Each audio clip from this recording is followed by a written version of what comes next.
Cuando dejé aquel mar, una ola se adelantó entre todas. Era esbelta y ligera. A pesar de los gritos de las otras, que la detenían por el vestido flotante, se colgó de mi brazo y se fue conmigo saltando. No quise decirle nada, porque me daba pena avergonzarla ante sus compañeras. Además, las miradas coléricas de las mayores me paralizaron. Cuando llegamos al pueblo, le expliqué que no podía ser, que la vida en la ciudad no era lo que ella pensaba en su ingenuidad de ola que nunca ha salido del mar. Me miró seria. Su decisión estaba tomada. No podía volver. Intenté dulzura, dureza, ironía.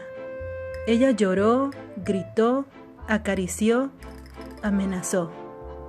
Tuve que pedirle perdón. Al día siguiente empezaron mis penas. ¿Cómo subir al tren sin que nos vieran el conductor, los pasajeros, la policía? Es cierto que los reglamentos no dicen nada respecto al transporte de olas en los ferrocarriles, pero esa misma reserva era un indicio de la severidad con que se juzgaría nuestro acto. Tras de mucho cavilar, me presenté en la estación 1 hora antes de la salida, ocupé mi asiento y cuando nadie me veía, vacié el depósito de agua para los pasajeros. Luego, cuidadosamente vertí en él a mi amiga. El primer incidente surgió cuando los niños de un matrimonio vecino declararon su ruidosa sed. Les salí al paso y les prometí refrescos y limonadas. Estaban a punto de aceptar cuando se acercó otra sedienta. Quise invitarla también, pero la mirada de su acompañante me detuvo. La señora tomó un vasito de papel, se acercó al depósito y abrió la llave. Apenas estaba a medio llenar el vaso cuando me interpuse de un salto entre ella y mi amiga. La señora me miró con asombro. Mientras le pedía disculpas, uno de los niños volvió a abrir el depósito. Lo cerré con violencia. La señora se llevó el vaso a los labios. ¡Ay, el agua está salada! El niño le hizo eco. Varios pasajeros se levantaron. El marido llamó al conductor. Este individuo echó sal en el agua. El conductor llamó al inspector. Con que usted echó sustancias en el agua. El inspector llamó al policía en turno. Con que usted echó veneno al agua. El policía en turno llamó al capitán. Con que usted es el envenenador. El capitán llamó a 3 agentes. Los agentes me llevaron a un vagón solitario, entre las miradas y los cuchicheos de los pasajeros. En la primera estación, me bajaron a empujones y me arrastraron a la cárcel.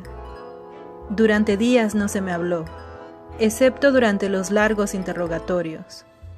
Cuando contaba mi caso, nadie me creía, ni siquiera el carcelero, que movía la cabeza diciendo: «El asunto es grave, verdaderamente grave. No había querido envenenar a unos niños». Una tarde me llevaron ante el procurador. «Su asunto es difícil», repitió. «Voy a consignarlo al juez penal». Así pasó un año. Al fin me juzgaron. Como no hubo víctimas, mi condena fue ligera. Al poco tiempo llegó el día de la libertad. El jefe de la prisión me llamó. «Bueno, ya está libre. Tuvo suerte gracias a que no hubo desgracias. Pero que no se vuelva a repetir porque la próxima le costará caro». Y me miró con la misma mirada seria con que todos me veían. Esa misma tarde tomé el tren y luego de unas horas de viaje incómodo, llegué a México. Tomé un taxi y me dirigí a casa. Al llegar a la puerta de mi departamento, oí risas y cantos. Sentí un dolor en el pecho, como el golpe de la ola, de la sorpresa, cuando la sorpresa nos golpea en pleno pecho. Mi amiga estaba ahí, cantando y riendo como siempre. ¿Cómo regresaste? Muy fácil, en el tren. Alguien, después de cerciorarse de que solo era agua salada, me arrojó en la locomotora. Fue un viaje agitado. De pronto era un penacho blanco de vapor. De pronto caía en lluvia fina sobre la máquina. Adelgacé mucho. Perdí muchas gotas. Su presencia cambió mi vida. La casa de pasillos oscuros y muebles empolvados se llenó de aire, de sol, de rumores y reflejos verdes y azules.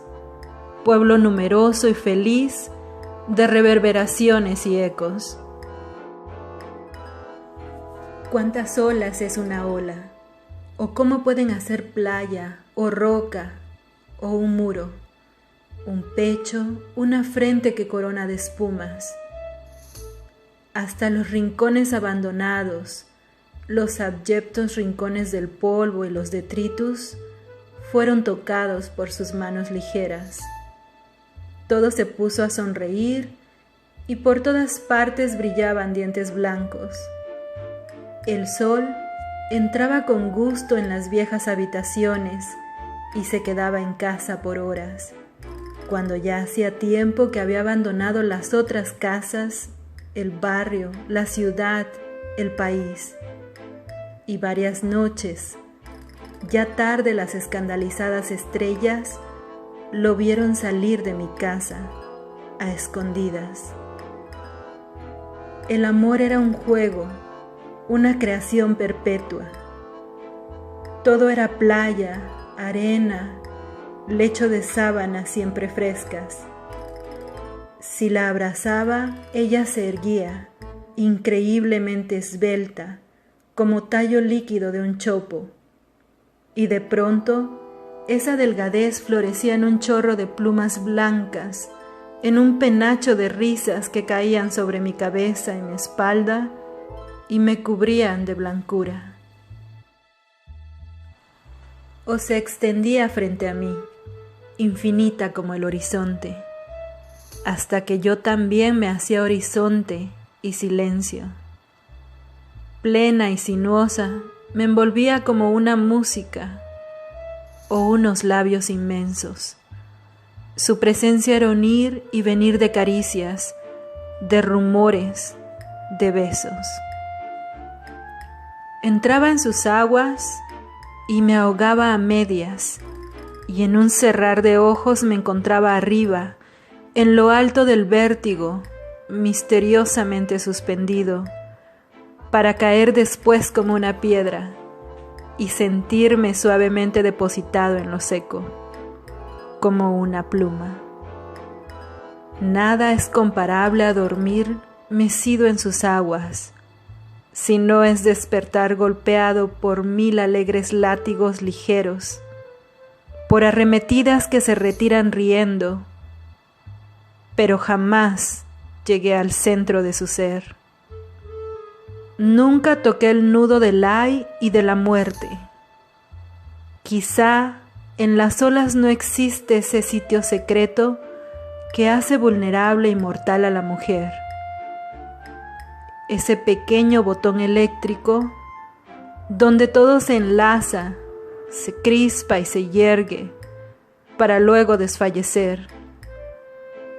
Su sensibilidad, como las mujeres, se propagaba en ondas, solo que no eran ondas concéntricas, sino excéntricas, que se extendían cada vez más lejos hasta tocar otros astros. Amarla era prolongarse en contactos remotos, vibrar con estrellas lejanas que no sospechamos.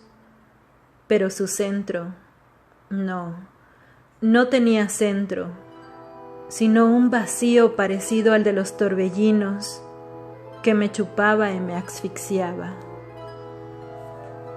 Tendido el uno al lado del otro, cambiábamos confidencias, cuchicheos, risas. Hecha a un ovillo, caía sobre mi pecho y ahí se desplegaba como una vegetación de rumores. Cantaba a mi oído caracola, se hacía humilde y transparente, echada a mis pies como un animalito, agua mansa. Era tan límpida que podía leer todos sus pensamientos. Ciertas noches su piel se cubría de fosforescencias y abrazarla era abrazar un pedazo de noche tatuada de fuego. Pero se hacía también negra y amarga. A horas inesperadas mugía, suspiraba y se retorcía. Sus gemidos despertaban a los vecinos. Al oír el viento del mar, se ponía a rascar la puerta de la casa. O deliraba en voz alta por las azoteas. Los días nublados le irritaban. Rompía muebles, decía malas palabras, me cubría de insultos y de una espuma gris y verdosa. Escupía, lloraba, juraba y profetizaba. Estaba sujeta a la luna y a las estrellas, al influjo de la luz de otros mundos. Cambiaba de humor y de semblante de una manera que a mí me parecía fantástica, porque era tal y como la marea. Empezó a quejarse de soledad. Llené la casa de caracolas y conchas, pequeños barcos veleros que en sus días de furia hacían naufragar, junto con los otros, cargados de imágenes que todas las noches salían de mi frente y se hundían en sus feroces o graciosos torbellinos. ¿Cuántos pequeños tesoros se perdieron en ese tiempo? Pero no le bastaban mis barcos, ni el canto silencioso de las caracolas. Confieso que no sin celos, los veía nadar en mi amiga, acariciar sus pechos, dormir entre sus piernas, adornar su cabellera con leves relámpagos de colores. Entre todos aquellos peces había unos particularmente repulsivos y feroces, unos pequeños tigres de acuario, con grandes ojos fijos y bocas hendidas y carniceras. No sé por qué aberración mi amiga se complacía en jugar con ellos, mostrándoles sin rubor una preferencia cuyo significado prefiero ignorar. Pasaba largas horas encerrada con aquellas horribles criaturas. Un día no pude más, eché abajo la puerta y me arrojé sobre ellos. Ágiles y fantasmales, se me escapaban entre las manos mientras ella reía y me golpeaba hasta derribarme. Sentí que me ahogaba y cuando estaba a punto de morir, morado ya, me depositó en la orilla y empezó a besarme, y humillado, y al mismo tiempo la voluptuosidad me hizo cerrar los ojos, porque su voz era dulce y me hablaba de la muerte deliciosa de los ahogados. Cuando volví en mí, empecé a temerla y a odiarla. Tenía descuidados mis asuntos, empecé a frecuentar los amigos y reanudé viejas y queridas relaciones.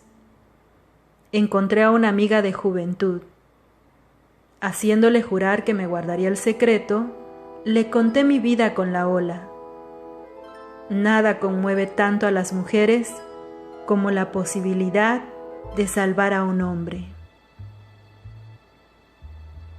Mi redentora empleó todas sus artes, pero ¿qué podía una mujer, dueña de un número limitado de almas y cuerpos, frente a mi amiga, siempre cambiante y siempre idéntica a sí misma, en sus metamorfosis incesantes. Vino el invierno, el cielo se volvió gris, la niebla cayó sobre la ciudad, llovía una llovizna helada, mi amiga gritaba todas las noches.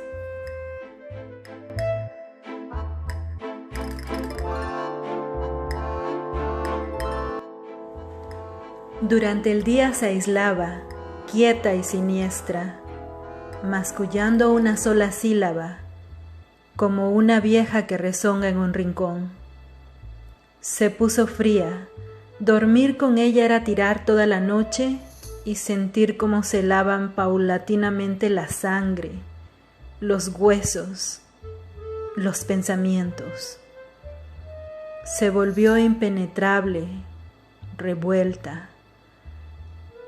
Yo salía con frecuencia y mis ausencias eran cada vez más prolongadas. Ella en su rincón aullaba largamente. Con dientes acerados y lengua corrosiva roía los muros, desmoronaba las paredes. Pasaba las noches en vela haciéndome reproches. Tenía pesadillas, deliraba con el sol, con un gran trozo de hielo, navegando bajo cielos negros en noches largas como meses. Me injuriaba, maldecía y reía, llenaba la casa de carcajadas y fantasmas.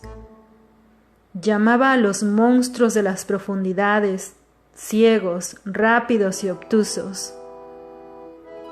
Cargada de electricidad, carbonizaba lo que rozaba. Sus dulces brazos se volvieron cuerdas ásperas que me estrangulaban y su cuerpo verdoso y elástico era un látigo implacable que golpeaba, golpeaba, golpeaba.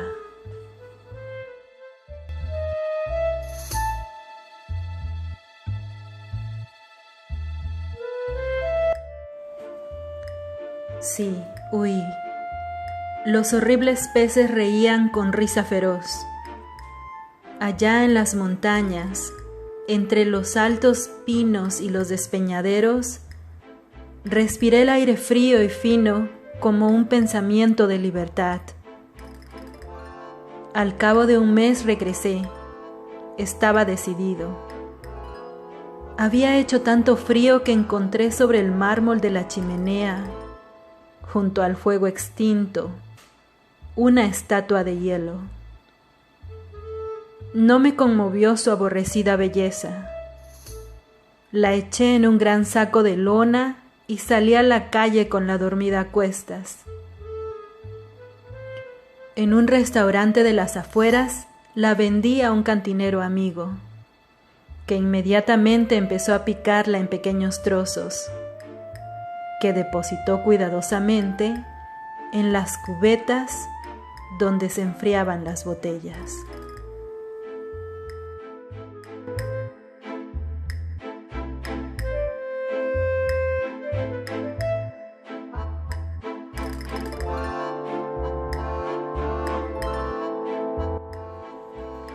Mi vida con la ola, de Octavio Paz.